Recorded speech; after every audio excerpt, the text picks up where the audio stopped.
Hey guys, it's Hughes. Wanted to visit with you for just a second. I got done. Just had a client meeting, which I don't coach a lot of people here in Boise, but this is somebody that I do meet with locally, and so we had a great meeting. And one of the things we were talking about is kind of the potential.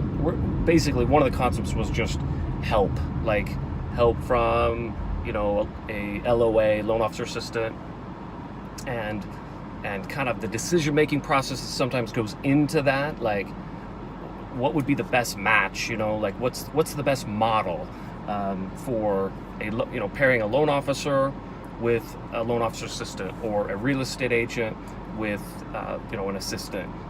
What's the very best match? In fact, I had a conversation with a new potential client yesterday who was asking the same question, like, I want to know what's the best way to do that.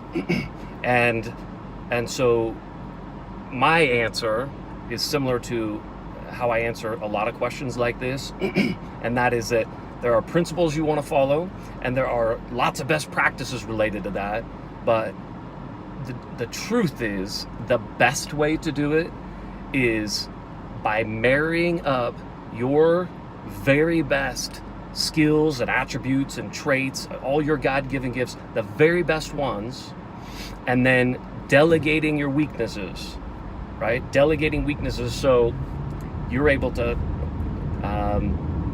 pass off all the stuff that you're both not good at and or that you don't like to do to someone who is really good at it, who loves working on it, freeing you up to be able to spend the time doing the activities that you like to do as it relates to growing your business.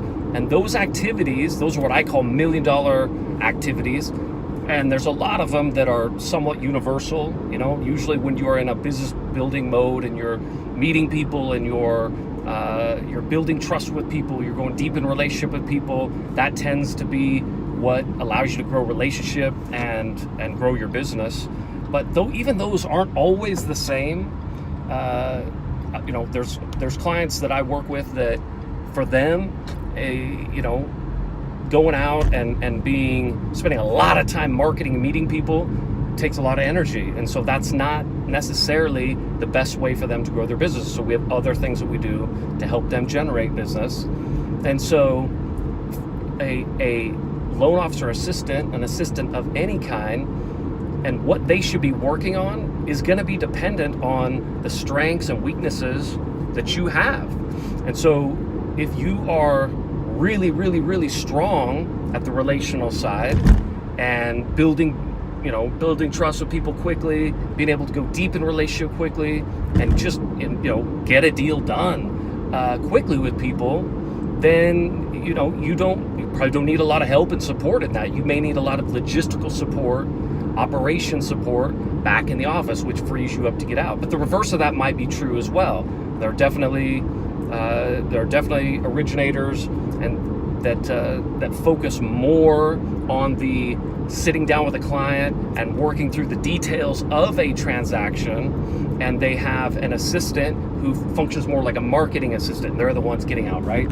So the key is, if you want to make the jump and move beyond where you are right now, it almost, well, depending on who you are. If you already have an LOA, then the next jump is to have two.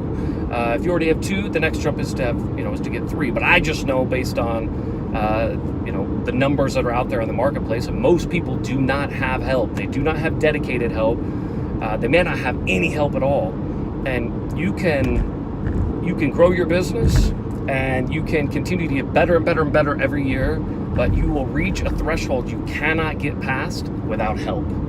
And so it's when I'm out and talking to people and speaking and talking to real estate agents and loan officers after events, it's usually the first thing that comes up is, I know I need to make the jump, but I don't have any help. Like, how am I going to do this? And you can't. I mean, the bottom line is, like, the tagline that I live by in my business is close more loans in less time. Close more loans, do it in less time. Close more real estate transactions, do it in less time. But you can't do that without help. You have to grow your business to a level where you can support an assistant, and then, boy, there's so much you can do, because now, again, you take your strengths and you marry it up with the strengths of another individual, and man, it's unbelievable. It's the only way that top producers can get to the levels that they're at is by pairing up with rock stars, partners that are taking care of the tasks that the loan officer or real estate agent just doesn't do well. And so, and another, just a real quick thought on that too, you can get paralyzed thinking about, well, who should that person be that I'm going to hire? Like, how much should I pay them? And, what should the best, attributes of them, what should they be? How much experience do they need to have? And all of those things are really important to know, but usually thinking too much on that does nothing but slow you down, and it prevents the decision from actually being made. And so my philosophy on this has always been, you hire the best available person at the moment. You need help. You know that there are things that you could pass off to others, that they could chew up those tasks and activities, the busy work, allowing you to go out and spend time on $1 million activities. And there's no other way to do that than to identify the best available person in the market today, find them. As long as they have a teachable spirit and they're willing to learn, like, you can make it happen. You might have to invest a little bit more time up front if they don't have the experience, but if they're teachable, you grab the best available person on the market, and then you create this partnership based on both of your guys' skill sets. And instead of being paralyzed with, oh my gosh, like, how are we gonna do it? Who is this person I'm gonna hire? Find the best available and get it done. So I hope that's helpful today.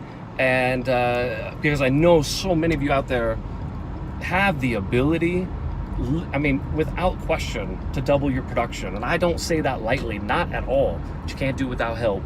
You gotta have help.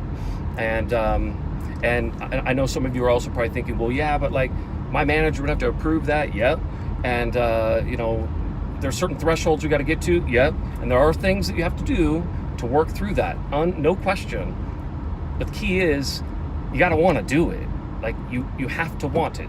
And because if you can't get there first, you're not going to take any of the steps to actually make it happen. And the people that have gone before you that do have help, they were in the exact same place that you are right now. So one little tip I would say, put together a written plan so that you have something to present to your manager, your sales manager, branch manager, district manager, regional manager. You need a plan. You got to put foresight, and so they know that you are fully invested and committed to this. Those are the kinds of people that they want, that managers, they want to get behind you and support you on that.